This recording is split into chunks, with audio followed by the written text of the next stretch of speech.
오늘은 그 최근 연일 최고 실적을 좀 기록하고 있음에도 불구하고 철강 섹터들이 좀 꿈쩍도 하지 않은 이유가 무엇인지를 한번 생각을 해보겠습니다. 개인적으로는 철강 산업 같은 경우에는 방향의 문제라기보다도 좀 시점의 문제라고 보긴 하는데, 그런데 문제는 그 시점이 언제인지 모른다는 거고, 그리고 이에 따른 기회비용이 상당하다는 거죠. 그래서 이 시간에는 그러한 기회비용이 더 길어지기 전에 좀 판단할 수 있는 요인에는 뭐가 있는지를 좀 살펴보겠습니다. 일단 올해 국내 철강사들의 실적을 하나씩 보면 가장 대표적인 포스코 같은 경우에는 이번 3분기에 분기 최대, 그러니까 분기 기준 최대 실적을 올렸죠. 특히 자세하게 보면은 그 영업이익률도 무려 20%가 넘는 수치가 발표가 되는데, 이 원료비가 크게 상승했음에도 불구하고 제품의 판가 전이를 잘하면서 실적 방어를 했습니다. 그리고 다음으로 현대제철의 실적을 보게 되면, 현대제철 같은 경우에는 사실 지난 2분기 실적이 역대 최대치였는데, 당장 2분기만 하더라도 이 영업이익이 5,400억 원이 발표되면서 분기 최초로 영업이익이 5천억 원을 돌파하더니 3분기에는 한 번 더 갱신을 하면서 8,200억이 넘는 실적을 발표하면서 또 한 번의 역대 최대치 실적을 발표를 했습니다. 그리고 또 이뿐만 아니죠. 이 컬러 강판하면 빠지지 않는 동국제강도 보시는 것처럼 13년 만에 최대 실적을 기록했다고 하면서, 사실 국내 철강사들의 경우 올해 초 원자재 슈퍼사이클 흐름에서 소외되지 않고, 그리고 적절하게 제품 가격 인상도 잘 반영을 하면서 엄청난 실적을 기록을 했습니다. 그런데 어떨까요? 최근 이들 기업의 주가를 보면 사실 연일 계속 흘러내리는 걸 볼 수 있는데, 도대체 이유가 뭘까요? 먼저 첫 번째는 올해는 그 코로나 때문에 발생한 일시적인 피크 현상이고, 그리고 이 말은 올해가 고점이다, 즉 피크아웃 논란이 있기 때문입니다.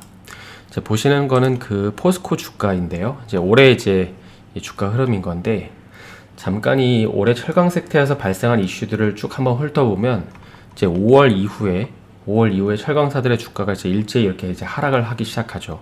그래서 그 이유를 보게 되면, 당시 중국 같은 경우에는 인플레이션 우려를 좀 염려하면서 이런 식으로 좀 당시 고공행진을 벌이고 있는 이 철강석의 가격을 통제하겠다고 발표를 합니다. 그리고 나서 보시는 것처럼 주가가 이렇게 일부 하락을 하기 시작하는데, 그래서 좀 철강 섹터의 조정이 길어지나 싶었지만은 그 이후에 갑자기 중국이 철강 생산을 좀 감산한다고 발표를 합니다. 그래서 아마 이때가 7월 부근이었던 걸로 기억을 하는데, 그래서 이 이슈가 나오고 나서 다시 이런 식으로 철강사들의 주가가 반등을 하죠. 하지만 그 이후에는 별다른 흐름 없이 계속해서 좀 하락을 하는 모습을 볼 수 있습니다. 그럼 도대체 이유가 뭘까요? 이 중국이 철강석 가격을 건드렸다고 한들 자체적으로 감산을 한다고 하는데도 주가는 왜 이렇게 하락을 하는 걸까요? 그거는 바로 이후에 발표되는 이런 어떤 매크로 지표들이 굉장히 안 좋게 나타나기 시작했기 때문입니다. 보시는 거는 연간 성장률인데 2분기 이후에 계속 꺾이는 흐름을 보실 수 있죠. 그리고 또 이게 한국에는 최근에야 집중적으로 부각이 됐지만은, 사실 지난 7월부터 중국 내에서는 헝다그룹이 파산할 거라는 이슈가 팽배하게 퍼졌었는데, 사실 헝다그룹은 부동산으로 성장한 기업이잖아요.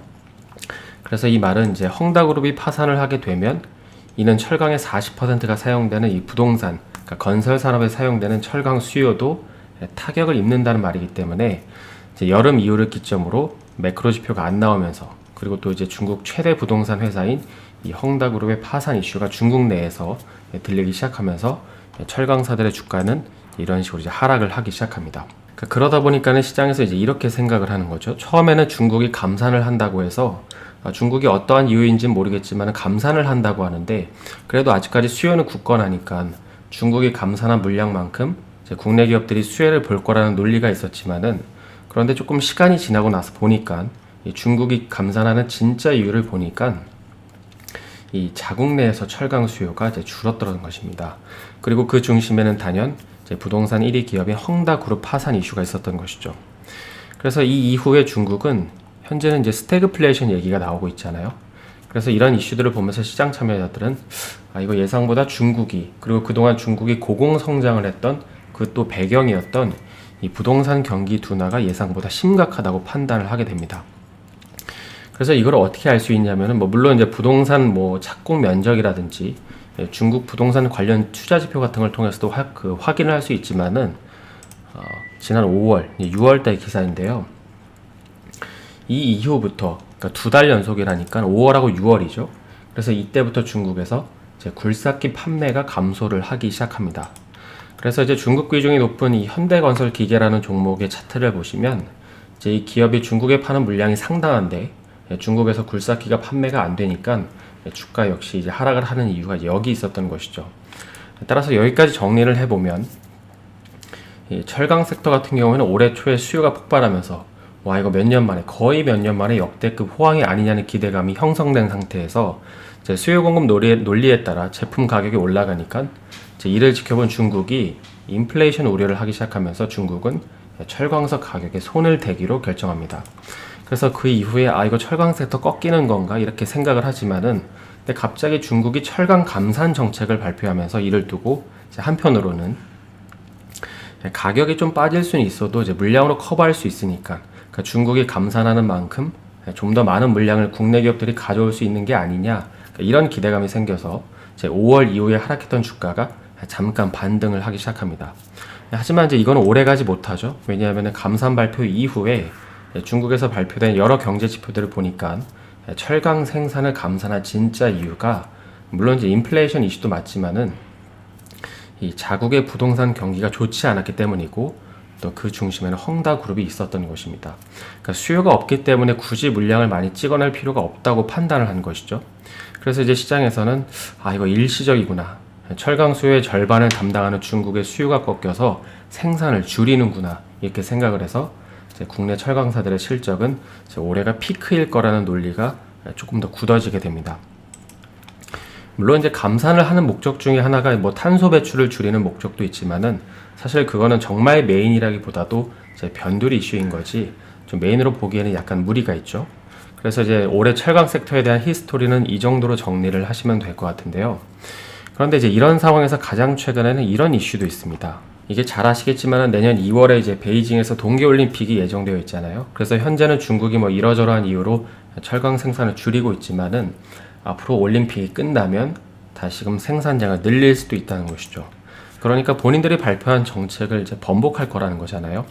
그래서 만약에 이런 식으로 중국이 다시금 생산량을 늘리게 되면 이는 국내 기업들에게 타격이 될 수밖에 없다는 것이죠.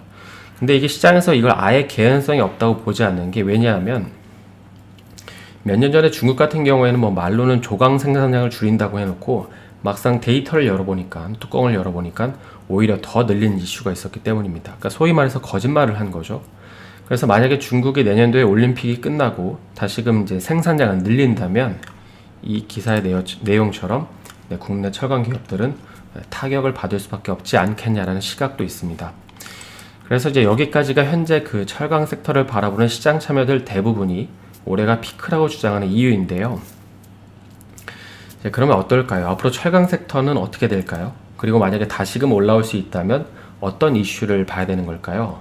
그러니까 사실 지금 이제 철강 섹터를 좋게 보는 분들의 논리 중에 하나는 이 신재생 에너지를 구축하기 위해서 사용되는 철강 그리고 또 전기차가 늘어남과 동시에 이제 여기에 사용되는 철강 등을 많이 얘기를 하시는데 근데 사실 그것도 맞지만은 지금만 놓고 봤을 때 당장 지금만 놓고 봤을 때 단기적으로 철강이 가장 많이 쓰이는 곳은 단연 건설, 부동산입니다.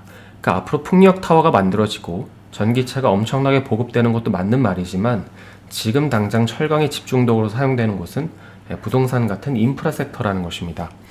실제로 이제 중국의 GDP의 30%가 부동산 산업이라고 하죠. 따라서 이 말은 철강 섹터가 다시금 올라가기 위해서 갖춰져야 되는 조건 중에 하나는 넓게 봤을 때는 중국의 경제 회복 그리고 이제 부동산 지표가 있습니다. 그리고 이제 두 번째는 이건데요. 이 중국의 인프라 투자 이제 이슈가 있는데 앞서 중국은 이제 현재 경제와 관련된 지표들이 대부분 이렇게 둔화하고 있거나 안 좋게 나오면서 뭐 스태그플레이션 얘기가 나오고 있다고 말씀을 드렸잖아요.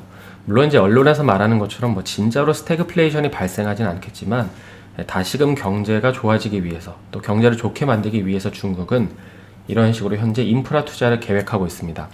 그래서 이제 철강 섹터를 보유하고 계시는 분들은 이 두 가지 이슈를 중심에 놓고 보면서 이제 여기에 추가적으로 뭐 뭐 국내 건설과 관련된 뭐 착공 건수나 이제 조선 뭐 후판 가격 인상에 따른 수혜 같은 부면들을 좀 같이 연결지어서 봐야 되지 않나 싶긴 합니다. 왜냐하면 중심이 되는 중국 이슈가 먼저 회복이 되어야 이제 나머지 이슈들이 의미가 있기 때문인 것입니다. 그래서 오늘은 올 한해 철강 섹터에서 벌어졌던 이슈들에 대해서 좀 개괄적으로 살펴봤는데요. 자, 앞서 사실 살펴본 내용들만 보면은 약간 안 좋게 들릴 수도 있지만은 그렇다고 해서 뭐 업황이 완전 꺾인 건 아니니까 이런 부면들을 좀 참고해서 보면 도움이 되지 않을까 싶긴 합니다. 그래서 한 주간 고생 많으셨고요. 저는 월요일에 다시 인사드리겠습니다. 오늘 영상이 도움이 되셨다면 좋아요와 구독 부탁드립니다.